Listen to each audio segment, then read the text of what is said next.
வணக்கம் ஃப்ரெண்ட்ஸ், எல்லாரும் நல்லா இருக்கிறீங்களா? நான் இன்றைக்கு டொமேட்டோ ரைஸ் எப்படி செய்கிறதுண்டு சொல்ல வந்திருக்கிறேன். நான் இந்த டொமேட்டோ ரைஸை பன்னீர் பொரியல், சாதாரணமான பன்னீர் பொரியல் செய்த அதோடு தான் நாங்கள் எல்லாரும் சாப்பிட போகிறோம். என்னுடைய சேனலை நீங்கள் சப்ஸ்கிரைப் பண்ணலையேண்டா சப்ஸ்கிரைப் பண்ணிக்கொள்ளுங்கோ. அருகில் இருக்கிற பெல் ஐக்கனையும் கிளிக் பண்ணிக்கொள்ளுங்கோ. இந்த டொமேட்டோ ரைஸ் எப்படி செய்கிறதுண்டு பார்க்கலாம் வாங்க. இந்த டொமேட்டோ ரைஸ் செய்கிறதுக்கு தேவையான பொருட்கள், அதாவது தக்காளி சாதம் தான் நான் இன்றைக்கு செய்ய போகிறேன். அதுக்கு தேவையான பொருட்கள் என்னென்னு பார்ப்போம். இதில் 3 பெரிய தக்காளி பழம் எடுத்து பிளெண்டரில் போட்டு அரைச்சி எடுத்து வச்சிருக்கிறேன். இதில் 2 பெரிய வெங்காயம் சின்னனா வெட்டி வச்சிருக்கிறேன். உங்களுக்கு தேவையான அளவு மஞ்சள், உப்பு, கடுகு, மஸ்டர்ட் சீட், பெருஞ்சீரகம், மற்றது கொஞ்சமாக மிளகாத்தூள். அதிகமாக சேர்க்க தேவையில்லை, ஏனென்றால் நாங்கள் இதில் ரெட் ரைட் சில்லி போட போகிறோம். நாங்கள் செத்தல் மிளகாய் போட போகிறோம். உங்களுக்கு தேவையான நான் 3 போட போகிறேன். உங்களுக்கு உரைப்பு குறைவாக வேணுமென்று சொன்னால் 2 அல்லது 1 போடலாம். கருவேப்பிலை, மற்றது இதில் 3 டீஸ்பூன் நிலக்கடலை, அதாவது நாங்கள் கச்சான் என்று சொல்லுவோம், நிலக்கடலை எடுத்து வச்சிருக்கிறேன். இதில் 3 டீஸ்பூன் கடலைப்பருப்பு எடுத்து வச்சிருக்கிறேன். இங்கே இதில் 2 டீஸ்பூன் அல்லது ஒரு 10 கஷ்யூ நட்ஸ் எடுத்து வெட்டி வச்சிருக்கிறேன். சில பேர் எல்லாத்தையும் அப்படியே கடலையெல்லாம் நீங்கள் பாதியாக உடைச்சபடி வேண்டினா அப்படியே போடலாம். ஆனால் எனக்கு இந்த 3 பருப்பு வகைகளும் ஒரே சைஸில் இருக்க வேணுமென்றதுக்காக நான் இந்த கஷுவையும் கொஞ்சம் இதோட பேலன்ஸ் பண்ணுற சைஸுக்கு நான் வெட்டி வச்சிருக்கிறேன். இதோட சேர்த்து கொஞ்சம் ஜிஞ்சர் நான் இதில் சின்னதாக அரிந்து வைத்திருக்கிறேன். நீங்கள் பேஸ்ட் மாதிரியும் செய்துட்டு போடலாம். மற்றது கறிவேப்பிலை. இவ்வளவுதான் நான் சேர்க்க போகிற டொமேட்டோ ரைஸுக்குரிய இன்க்ரீடியன்ட்ஸ். வாங்கோ இப்போ அந்த டொமேட்டோ ரைஸ் எப்படி செய்கிறதுன்னு பார்க்கலாம். இதில் 2 கப் பஸ்மதி ரைஸ் எடுத்து அரிசி பதமாக ஃபுல்லாக கரைகிற மாதிரி இல்லாமல் ரைஸ் கொஞ்சம் உதிரியாக வார பதமாக தண்ணி எடுத்து அதுக்குள்ளே ஒரு 1/2 டீஸ்பூன் கீ விட்டிருக்கிறேன், நெய் கொஞ்சம் விட்டிருக்கிறேன். ஒன்று எங்களோட டொமேட்டோ ரைஸ் செய்கிறதுக்கு நல்ல வாசனையை கொடுக்கும்.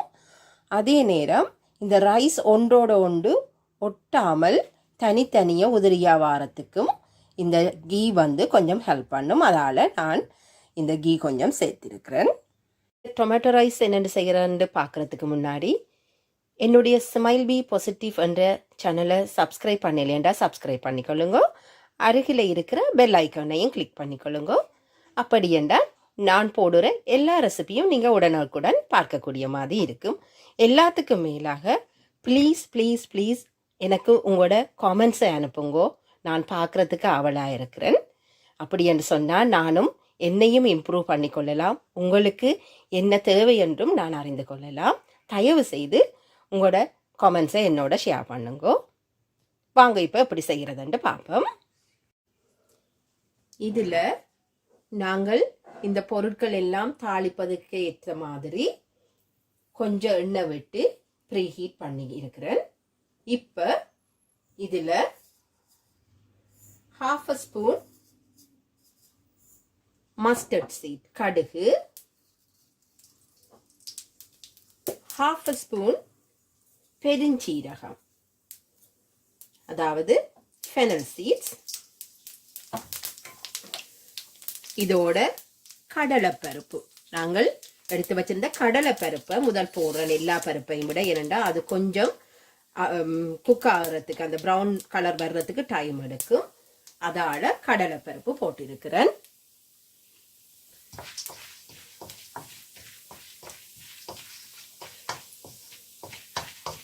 குக்காக டைம் எடுக்கும்ன்றதுக்காக நாங்கள் கன நேரம் அதை மட்டுமே போட தேவையில்லை.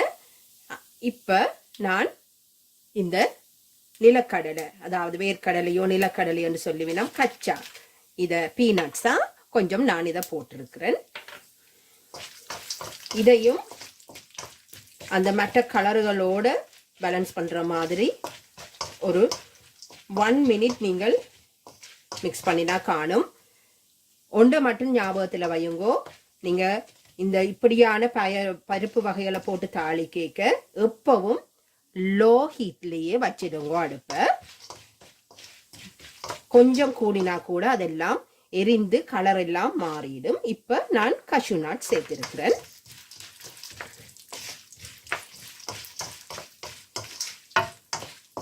கஷ்யூ நட்ஸ் எல்லாம் கன நேரம் உங்களுக்கு பொரிகிறதுக்கு விட தேவையில்லை. இந்த நேரம் நான் எடுத்து வச்சிருந்த ஜிஞ்சர் பேஸ்ட், ஜிஞ்சரை இதோட ஆட் பண்ண போறேன்.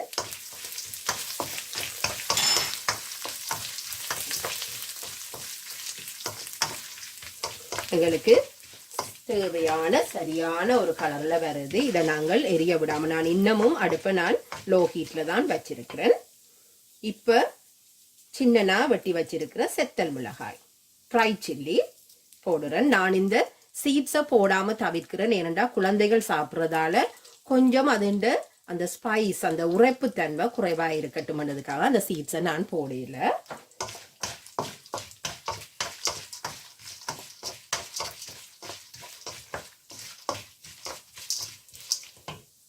இனி எடுத்து வச்சிருக்கிற வெங்காயம், அதாவது சாப்ட் ஆனியன் போட்டிருக்கிறேன். நீங்க கேட்கலாம், ஏன் ஆனியனை நான் முதல் போடாமல் இப்ப போடுறேன்னு சொல்லி. என்னத்துக்காக சொன்னா, இந்த பருப்புகள் அந்த அதோட கலர் வந்த உடனே நாங்கள் அதுக்கு பிறகு நாங்கள் இந்த வெங்காயத்தை சேர்க்கும் போது அதுல இருக்கிற அந்த தண்ணி தன்மை அந்த பருப்புகள கலரை எரிகிற மாதிரி மாறாமல் பார்த்துக்கொள்ளும். அதுக்காகத்தான் நான் இப்படி போடுறேன். நீங்களும் அப்படி செய்து பாருங்க, உங்களுக்கு அந்த டிஃப்ரென்ஸ் தெரியும். இப்ப வெங்காயம் போட்டபடியா அந்த வெங்காயம் கொஞ்சம் அந்த கண்ணாடி பதம், அதாவது அந்த சீத்துரு கலர்ல வார மாதிரி ஒரு கொஞ்ச நேரம் ஹீட் பண்ணுங்க.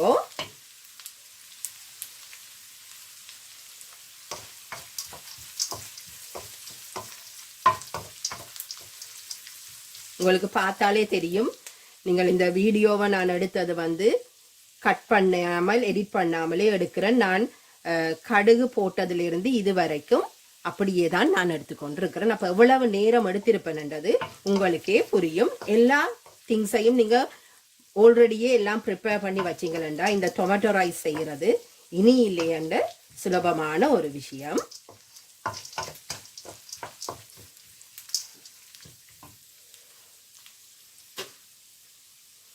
இப்ப நான் கொஞ்சம் அடுப்பை மீடியம் ஹீட்டுக்கு கொண்டு வரேன். மீடியம் அல்லது லோ ஹை ஹீட்டுங்கூட நீங்க பாவிக்கிற அடுப்பு என்ன விதமானதுன்னு பார்த்து அதுக்கேற்ற மாதிரி நீங்கள் அதை கொஞ்சமா கூட்டி விடுங்க.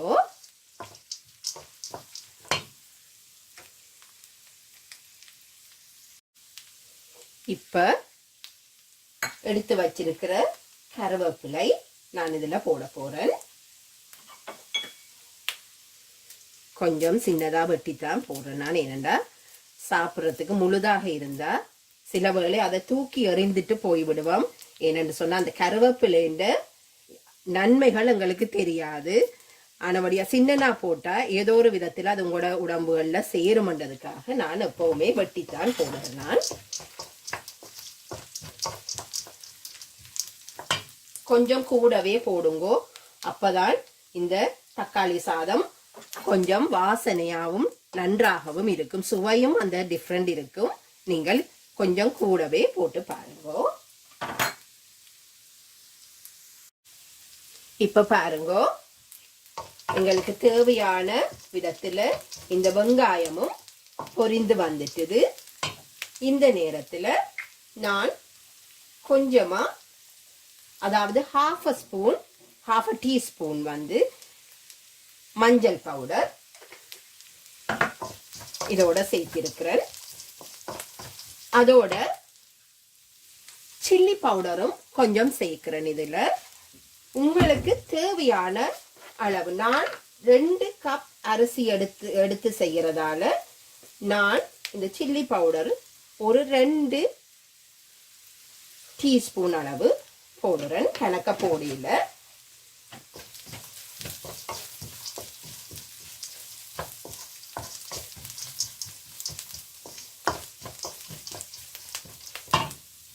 இப்ப நான் தேவையான அளவு உப்பு இதுல சேர்க்கிறேன்.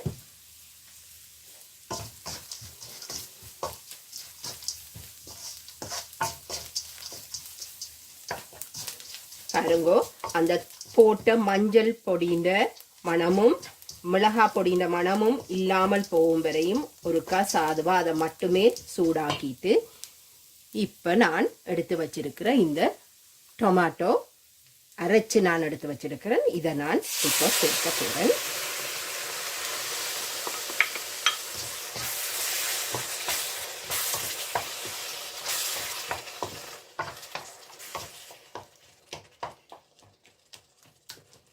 பெரிய துண்டுகளாக இருந்தால் உங்களுக்கு அது அவ்வளவு பிடிக்காமல் இருக்குமெண்டா அதை கொஞ்சம் அந்த கரண்டியின் பின்பக்கத்தால கொஞ்சம் இப்படி நசித்து விட்டீங்கன்னு சொன்னால் அதெல்லாம் சேர்ந்து கரைந்து அவிழ்ந்திடும். இந்த டிஷ்ஷில் நான் கொஞ்சம் தண்ணி எடுத்து அதையும் இதோட நான் மிக்ஸ் பண்ண போறேன்.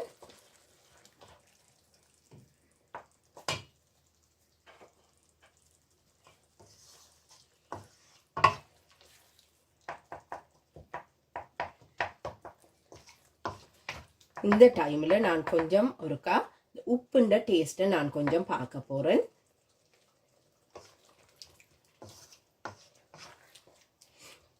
எனக்கு கொஞ்சம் இன்னும் கொஞ்சம் உப்பு சேர்த்தா நல்ல மாதிரி இருக்குது. அப்ப இன்னும் கொஞ்சம் நான் இதோட ஆட் பண்றேன்.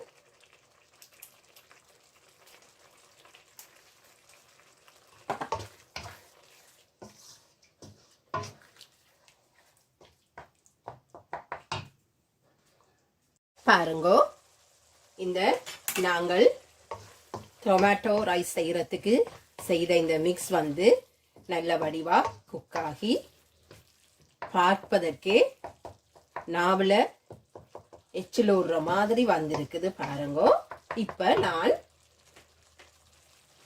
அவித்து வைத்திருக்கிற இந்த பாஸ்மதி ரைஸை இதோட நான் மிக்ஸ் பண்றேன்.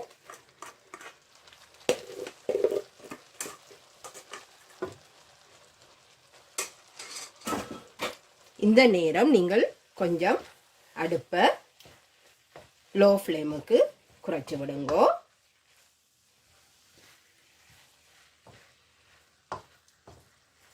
இந்த மிக்ஸ் வந்து ஒவ்வொரு ரைஸோடையும் சேரும் வரையும் மெதுவா நீங்கள் இந்த கரண்டியின் பின்பக்கத்தால கொஞ்சம் இப்படி இப்படி நீங்க மிக்ஸ் பண்ணி விடுங்கோ.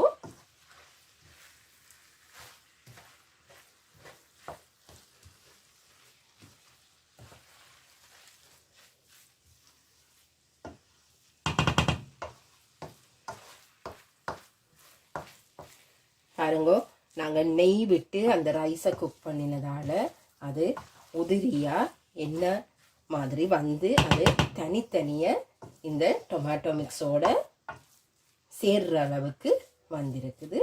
பாருங்கோ, இப்படியாக அந்த வெள்ளையா தெரிகிற அரிசி எல்லாத்தையும் நீங்க இப்படி மிக்ஸ் பண்ணிடுங்க.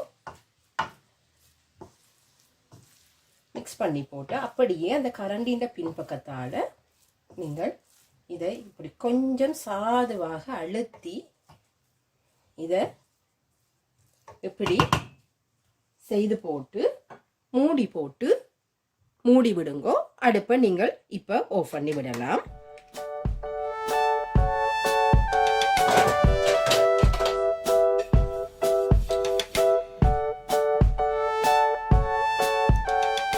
நல்ல வாசனையான டொமேட்டோ ரைஸ் ரெசிபியை நான் இன்றைக்கு உங்களோட பகிர்ந்திருக்கிறேன். நீங்களும் செய்து பாருங்கோ. உங்களுக்கும் இந்த ரெசிபி பிடிச்சா லைக் பண்ணுங்கோ, ஷேர் பண்ணுங்கோ, சப்ஸ்கிரைப் பண்ணுங்கோ என்னுடைய சேனலுக்கு. மீண்டும் இன்னும் ஒரு வீடியோவில் சந்திக்கிற வரைக்கும் உங்களிடமிருந்து விடைபெறுகிறேன். தேங்க்யூ. பாய்.